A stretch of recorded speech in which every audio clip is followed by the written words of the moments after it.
Падчас каронавірусу беларусам варта рыхтавацца да карона-крызісу. Крызіс чакалі пасля прэзідэнцкіх выбараў, але паясы варта зацягваць і як мага хутчэй. Что касается финансово-экономического кризиса, мы уже туда одной ногой вступили.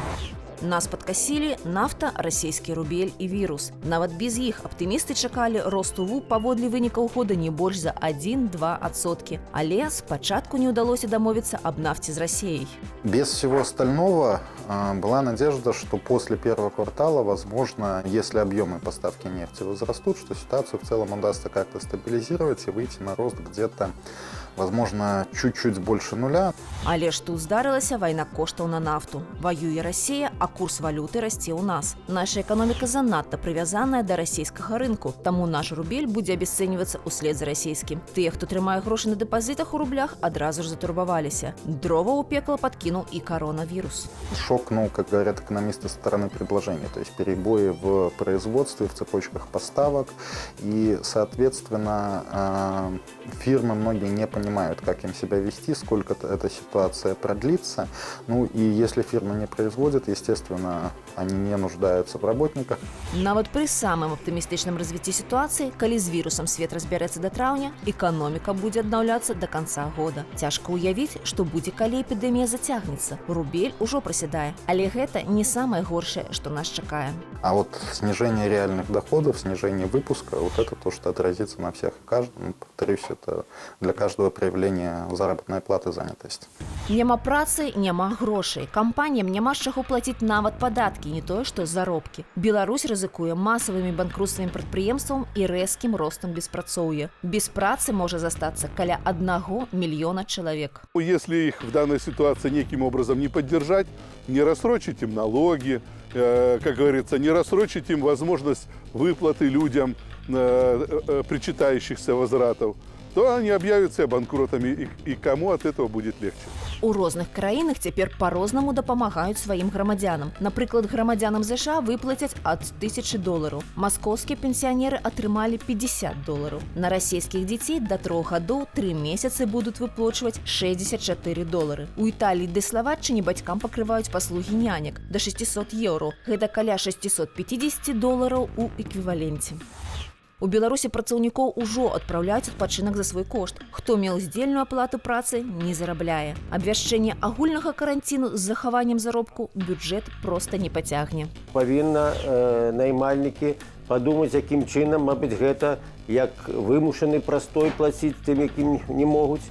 І банкам трэба сёння мець на ўвазе, калі ў прадпрыемстваў не будуць грошы, даць беспрацэнтны крэдыт, чтобы людям можно было выживать в этом стане, купить харчи, те леки. Менскі аблвыканкам патрабуе забяспечыць сярэдні ўзровень аплаты працы на стратных прадпрыемствах паводле вынікаў кварталу на ўзроўні $500. Каго ратаваць у першую чаргу, прадпрыемствы ці людзей? Віктор Маргелаў згадаў сітуацыю ў ЗША пасля урагану Кэтрин.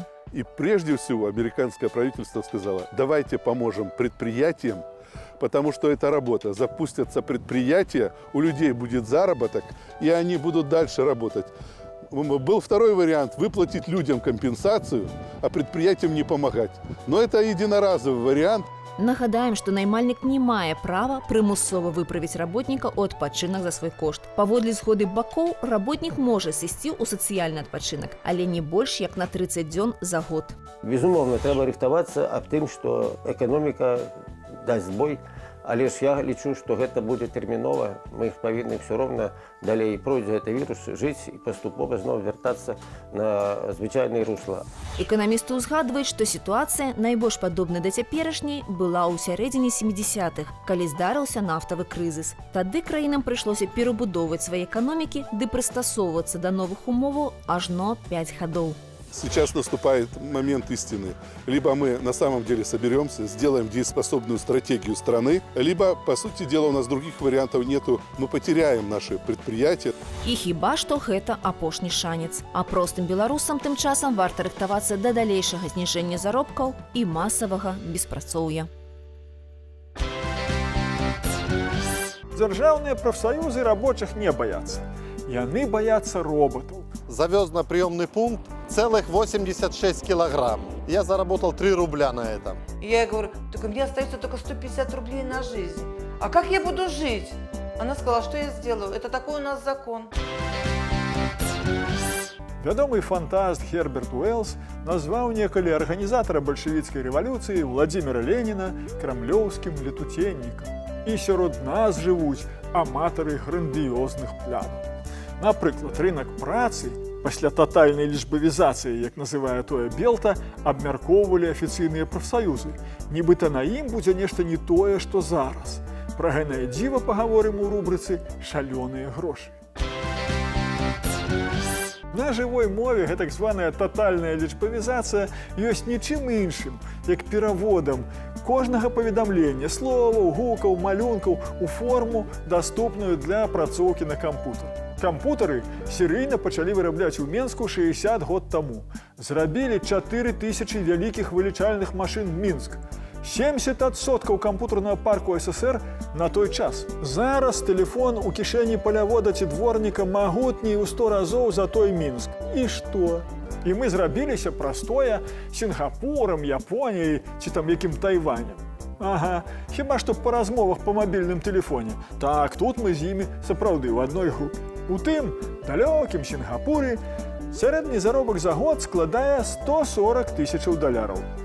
А у нас 14 000 рублёў. Калі б ён быў прама прапарцыйнай колькасці кампутараў да тэлефонаў, то павінны мець у 10 разоў большыя заробкі.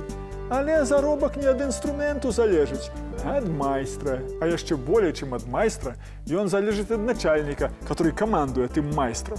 Залежыць таксама ад агульнай культуры, вытворчасці і гандлю, ад рынкавых умоваў, як модна казаць. Дзяржаўныя прафсаюзы рабочых не баяцца. Яны баяцца робатаў.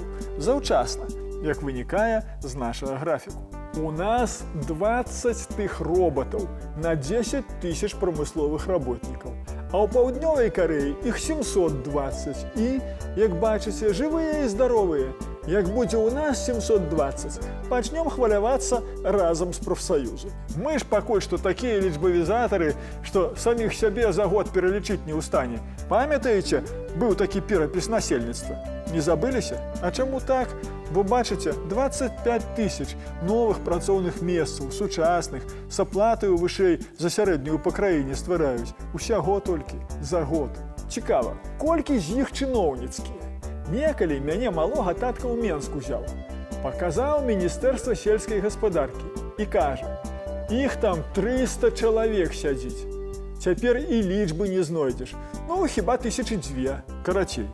Кожная рэч настолькі карысная, наколькі яна ў руках вольнага чалавека. А ў руках чалавека паднявольнага вялікай карысці ад рэчаў няма. От каб мелі ўсе такія магчымасці, як у парку высокіх тэхналогіяў. А хто вам іх дасць? Кошты на макулатуру, шкло, метал у прыёмных пунктах падаюць. Збіраць і здаваць другасную сыравіну стала нецікава нават самым бедным беларусам. Вчера я проезжал мимо магазина, стояло очень много больших пластиковых бумажных коробок. Я их подобрал, упаковал, потратил там час времени, завез на приемный пункт целых 86 килограмм. Я заработал 3 рубля на этом. Для спадара Віктара збор смецця справа хутчэй гонару, чым заробку. Калі бачыць, дзе ёсць папера або бутэлькі, заўсёды забярэ, каб завесці ў пункт прыёму. Але тыя бутэлькі яшчэ і назбіраць трэба. В районе 12 копеек, 10-12 копеек за килограмм. Это здоровенный такой большой мешок. Пока его насобираешь, завезешь, заработаешь там 30-40 копеек за мешок. Але нядаўна Віктор заўважыў, што грашовы эфект ад добрай справы ўжо не пакрывае выдаткаў нават на паліва для аўтамабіля, каб завесці знойдзенае ў пункт прыёму. За 6 килограмм макулатуры и за 2 килограмма железа я заработал целых 80 копеек. Целое сокровище. Віктор згадвае часы, калі макулатура каштавала 15 копеек за кілаграм, а цяпер у некаторых пунктах яе прымаюць нават за 1 копейку. Вось так выглядалі нарыхтоўчыя пункты ў больш прыбытковыя часы. А вось так выглядаюць цяпер. Люди расстроены, очень сильно расстроены. У лепшых месцах за кілаграм макулатуры даюць 4 копейкі. За шкляныя бутэлькі на шклабой – 12. Пэт-бутэлькі – 10 копеек. Кілаграм плёнкі каштуе 23 копейкі. За былыя выкарыстанні шыны увогуле нічога не даюць. Адзінкавыя пункты плацяць за іх 1 копейку за кілаграм. А с начала месяца у нас подешевела макулатура с 6 копеек до 3 копеек. Стеклобой пока что остается в норме, как и был, так и есть по 12 копеек. По ценникам не каждый человек захочет сейчас нести макулатуру. За 100 килограмм 3 рубля, ну это смешно на самом деле. Больш-менш сітуацыя са шклом і металам. А вось калі за одну шыну можна атрымаць ажно 8 копеек, іх людзям прасцей кінуць на сметніцы. Кажуць, што прычына такога падзення – нізкія закупачныя кошты на перапрацоўчых прадпрыемствах. Насколько я знаю, мы у Польши закупили вроде бы как по 1 копейке или что-то в этом роде макулатуру. Вот. И сейчас наша макулатура по 3 копейки вообще никому не нужна. Ну, это вроде как. Як тлумачаць прадпрымальнікі, кошты ўпалі паўсюдна. Канкурэнцыя моцная ва ўсёй Еўропе. Бо да 2018 года 24 катэгорыі адкідаў было куды падзяваць. У вялікіх аб'ёмах яны імпартаваліся ў Кітай, у тым ліку папера і пластык.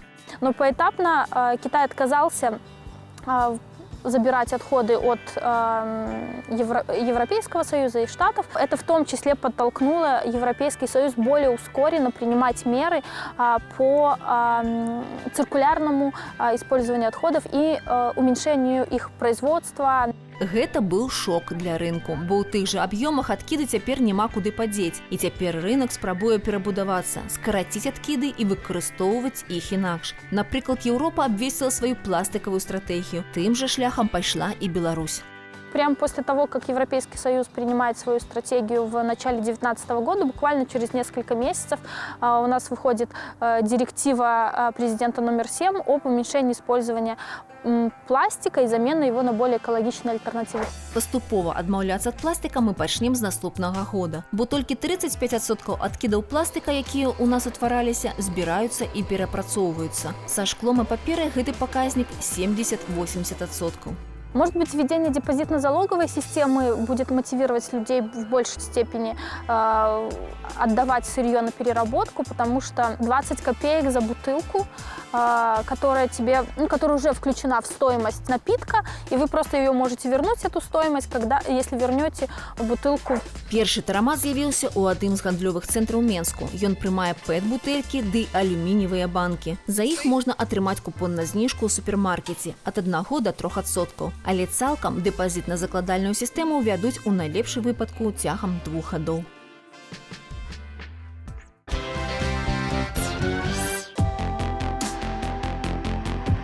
Продала хату, а замест прыбытку вінная пакупнікам 60% сваёй пенсіі. Такая гісторыя здарылася з гаспадарыняй Вольгай. Праз год карыстання ейным былым домам новыя гаспадары выставілі рахунак за недахопу вясковай хаты. І цяпер у жанчыны гэтыя грошы вылічваюць з пенсіі. Они приехали вдвоем. Не скажу, они сразу пошли по хатам, поглядели. Он им настолько понравился, что они просто сел, и этот сам хозяин Антоненко сказал: мы берем. Я просто влюбился в ваш дом. У гэтай вясковай хаце Вольга жыла з 80-х гадоў, а калі ў спадчыну ад свякрові ёй перайшла другая хата, адну вырашыла прадаць. Пакуль яе рамантавала, знайшліся і пакупнікі – пара расійскіх пенсіянераў. Вот смотрите, тут так и не нажили никакой обстановки. Совершенно голые стены, вся обстановка осталась в том доме. Обстановка там исключительно вся. Я просто встала, забрала вещи, ушла. Для сябе пачалі рамантаваць дом свякрові і перыядычна дапамагалі новым жыхарам, калі ў іх узнікалі пытанні. Але праз год сказалі, хопіць ужо. Но без конца меня дергали, без конца. То она не знает, как пользоваться газовым котлом. Потом я ей показывала много раз. Потом один раз он позвонил мне и сказал, что сейчас дом взорвется, потому что натыкает все кнопки подряд. То ей надо канализацию забила, может быть, что-то выливала. У адказ новая гаспадыня падала ў суд. Маўляў, у хаты ёсць недахопы, вярніце нам частку грошай. Усе суды ў пазове адмаўлялі. Хаце 50 гадоў, і перад уходай пакупнікі яе бачылі. Але калі дайшлі да Вярхоўнага суда, ён адмяніў рашэнне і накіраваў справу на новы разгляд. І суд прызначыў экспертызу. Суд назначил судебно-строительную экспертизу. И какую назначил? Это государственный суд назначил. Она берет, сама тихонечко, нанимает организацию «Исток истины», но нас никто не известил, не сказал. И потом, скорее всего, эта Пожарская написала то, что от нее хотели. Дзяржэкспертызу пазоўніца аплачваць адмовілася, а прынесла ў суд гэтак званае меркаванне адмыслоўца, чалавека, які не нясе крымінальнай адказнасці за свае высновы і не мае ліцэнзіі на такую дзейнасць. І той ацэніў недахопы на палову кошту дому. 20 тысяч долларов! Понимаете, у меня был шок. Суды не сталі пераправяраць разліку гэтай сумы, таму цяпер у пенсіянеркі мэта адправіць справу на новы разгляд, каб самой плаціць правядзенне паўнавартаснай судовай экспертызы, бо ўжо вось-вось з яе пенсіі пачнуць вылічваць грошы. По 20% это будет высчитывать мне с каждого предписания, а их 3. Я говорю, и вы с меня будете удерживать 60%? Она сказала, да, 3 предписания, 3 удержания. И я ей говорю, так у меня остается только 150 рублей на жизнь. А как я буду жить? Она сказала, что я сделаю, это такой у нас закон. Сястра Вольхі цяпер узгадвае, што пакупніца хаты з самага пачатку здзівіла яе, бо была гатовая адмовіцца ад угоды, калі Вольга пачала настойваць на афармленні ў натарыуса і разліках праз рахункі, а не праз каперты. Вот у нотариуса она очень мне не понравилась. Во-первых, учинила скандал. Они требовали, чтобы сестра пошла через БТИ. А сестра говорит, нет, только через нотариуса. Оформлять дом. Адвакаты кажуць, што гэтае рашэнне прэцэдэнт для Беларусі. Нават калі ў шматпавярховых новабудоўлях знаходзяцца недахопы падчас гарантыйнага тэрміну, дамагчыся праз суды іх устранення амаль немагчыма. А тут стары дом 50-гадовага веку. Падобныя прыклады ў Беларусі ўжо былі, але з іншым вынікам. Продавался садовый домик, и были последующие претензии покупателя в том, что в доме отсутствовало водоснабжение, и они требовали уменьшить стоимость вот этого дома.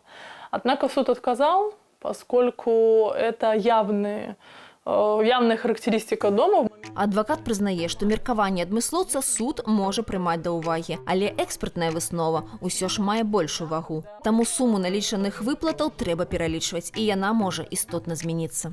Есть возможность проверить правильность расчета, устранение недостатков, которые определены специалистом. Поскольку бывает, все равно специалист может допустить какую-то ошибку, какие-то коэффициенты не те применить. Таксама тут можна ставіць пытанні і да дзяржорганаў, якія прымалі дом у эксплуатацыю пасля рэканструкцыі. Як яны яго так прымалі, што потым спецыяліст налічвае столькі недахопаў? Почему я, отработав столько лет, честно трудясь, не имею даже ни малейшего, понимаете, поддержки со своего государства? Почему они не могут меня защитить от этих мошенников и вымогателей? Почему на старости лет оставляют без куска хлеба? Помогите мне, я не знаю, к кому мне дальше обратиться. А пакуль атрымліваецца, што ў краіне для народу буйныя забудоўнікі і ўладальнікі вясковых хатак жывуць паводле розных законаў.